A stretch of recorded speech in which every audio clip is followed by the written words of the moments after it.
السلام علیکم۔ آج میں آپ کو طوفان نوح کا مکمل واقعہ بتاؤں گی۔ حضرت نوح علیہ السلام اللہ تعالیٰ کی عظیم اور بزرگین نبی تھے۔ اللہ نے آپ صلی اللہ علیہ وآلہ وسلم کو ایک ایسی قوم کی ہدایت کے لیے بھیجا جو بتوں کی عبادت کرتی تھی اور اللہ کو بھول چکی تھی۔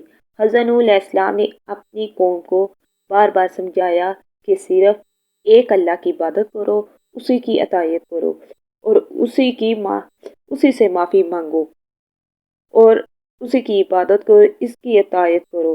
آپ صلی اللہ علیہ وآلہ وسلم نے نہایت صبر و محنت سے اپنی قوم کو اللہ کا پیغام پہنچایا، لیکن زیادہ تر لوگ آپ صلی اللہ علیہ وسلم کی بات قبول نہ کریں۔ اس کے باوجود حضرت نوح علیہ السلام ثابت قدم رہے، اس کا حکم مانتے رہے۔ یہی وجہ اور حضرت نوح علیہ السلام کی قوم اللہ کو چھوڑ کر بتوں کی پوجا کرنے لگی۔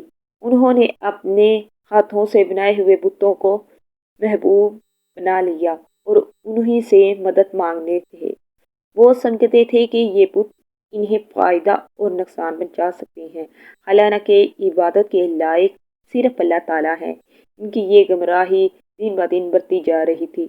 حضرت نوح علیہ السلام نے جب اپنی قوم سے محبت اور نرمی کے ساتھ فرمایا کہ صرف ایک اللہ کی عبادت کرو، شرک چھوڑ دو، انہوں نے کہا کہ اگر تم اللہ سے توبہ کرو گے تو اللہ تمہارے گناہ معاف فرما دے گا، تم پر بارش برسائے گا، رزق میں برکت ہوگی۔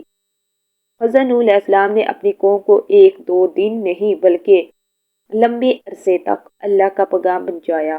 وہ دن میں بھی لوگوں کو سمجھاتے، رات میں بھی نصیحت کرتے، کبھی سب کے سامنے اور کبھی الگ الگ جا کر دعوت دیتے۔ کبھی انہوں نے ہر ممکن طریقے سے لوگوں کو حق کی طرف بہلایا، لیکن افسوس کہ بہت کم لوگ ایمان لائے۔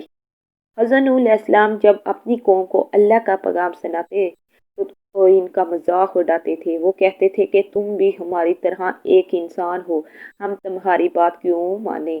بعض لوگ ہنستے، کچھ انہیں جھوٹا کہتے اور کچھ دوسروں کو بھی ان سے دور رکھنے کا مشورہ دیتے۔ حضرت نوح علیہ السلام صبر اور ثابت قدمی کی عظیم مثال تھے۔ انہوں نے بہت لمبے عرصے تک اپنی قوم کو اللہ کی طرف بلایا، مگر لوگوں کی مخالفت کے باوجود ہمت نہیں ہاری۔ وہ جانتے کہ ان کا فرض صرف اللہ کا پیغام پہنچانا ہے۔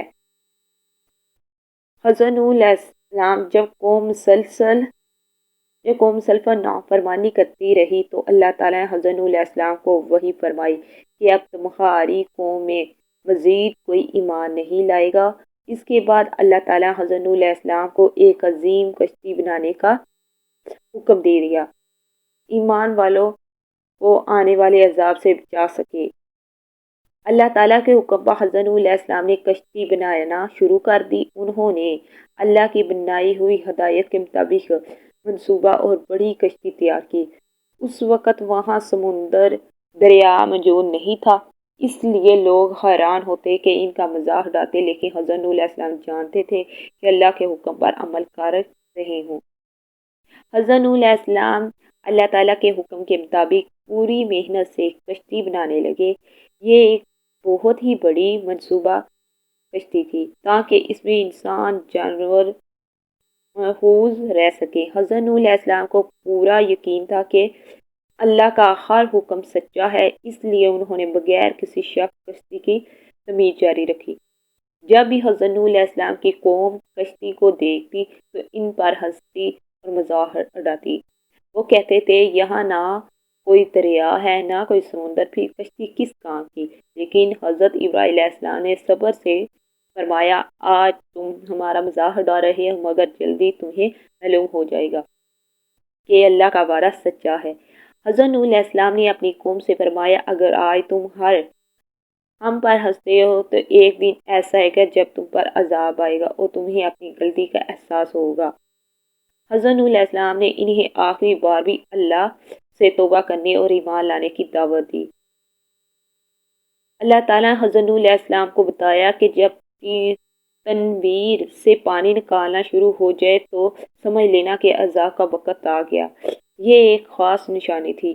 جیسے ہی یہ نشانی ظاہر ہوئی، حضرت نوح علیہ السلام فوراً اللہ کے حکم پر عمل کرنا شروع کر دیا اور کشتی میں سوار ہونے کی تیاری کی۔ اللہ تعالیٰ کے حکم سے حضرت نوح علیہ السلام نے ہر قسم کے جانوروں کا ایک ایک جوڑا کشتی میں سوار کیا۔ اس کے ساتھ وہ تمام لوگ بھی کشتی میں سوار ہوئے جو اللہ پر ایمان لا چکے تھے۔ کشتی میں ہر طرف اللہ کی رحمت و حفاظت کا احساس تھا، کیوں نہ کہ اللہ تعالیٰ اپنے فرمانبردار بندوں کو آنے والے عظیم طوفانوں سے محفوظ رکھنے والا تھا۔ اللہ تعالیٰ کے حکم سے آسمان سے موسلادھار بارش برسنے لگی اور زمین سے بھی پانی ابل پڑا۔ دیکھتے ہی دیکھتے ہر طرف پانی ہی پانی ہو گیا۔ حضرت نوح علیہ السلام ایمان والے اور جانور کشتی میں محفوظ رہے، جبکہ باقی لوگ اب بھی اپنی ضد اور نافرمانی کی وجہ عذاب کا سامنا کر رہے تھے۔ حضرت نوح علیہ السلام نے اپنے ایک بیٹے کو آواز دی اور آؤ ہمارے ساتھ کشتی میں سوار ہو جاؤ، ایمان لے، لیکن اس نے اپنے والد کی بات نہ مانی۔ اس نے کہا کہ میں کسی اونچے پہاڑ پر چڑھ جاؤں گا، وہ مجھے پانی سے بچا لے گا۔ حضرت نوح علیہ السلام نے فرمایا کہ آج اللہ کی عذاب سے کوئی بچا نہیں سکتا سوائے اللہ کے، جس پر اللہ کی رحمت ہو۔ اتنے میں ایک بڑی سی لہر آئی اور صرف حضرت نوح علیہ السلام کا بیٹا ہی پانی میں ڈوب گیا۔ کچھ عرصہ بعد اللہ تعالیٰ نے زمین کو حکم دیا کہ اپنا پانی جذب کر لے اور آسمان کو حکم دیا کہ بارش روک دے۔ پانی آہستہ آہستہ اترنے لگا، طوفان ختم ہو گیا اور اللہ کا عذاب اپنے انجام کو پہنچا۔ آخر کار حضرت نوح علیہ السلام کی کشتی چودی پہاڑ پر آ گئی، ٹھہر گئی۔ حضرت نوح علیہ السلام اور تمام ایمان والے سلامتی کے ساتھ کشتی سے باہر آنے لگے اور اللہ تعالیٰ کا شکر ادا کیا۔ یہ واقعہ ہمیں سکھاتا ہے کہ جو لوگ اللہ پر ایمان رکھتے ہیں، اس کے حکم پر عمل کرتے ہیں، صبر سے کام لیتے ہیں، اللہ تعالیٰ آخر کار انہیں کامیابی اور نجات ضرور فرماتا ہے۔ اور یہ ویڈیو اچھی لگی ہے، شیئر، کمنٹ اور سبسکرائب ضرور کیجیے گا، اور اپنے رشتہ داروں اور ہمسایوں کو ضرور لنک بھیجیے گا۔ اللہ حافظ۔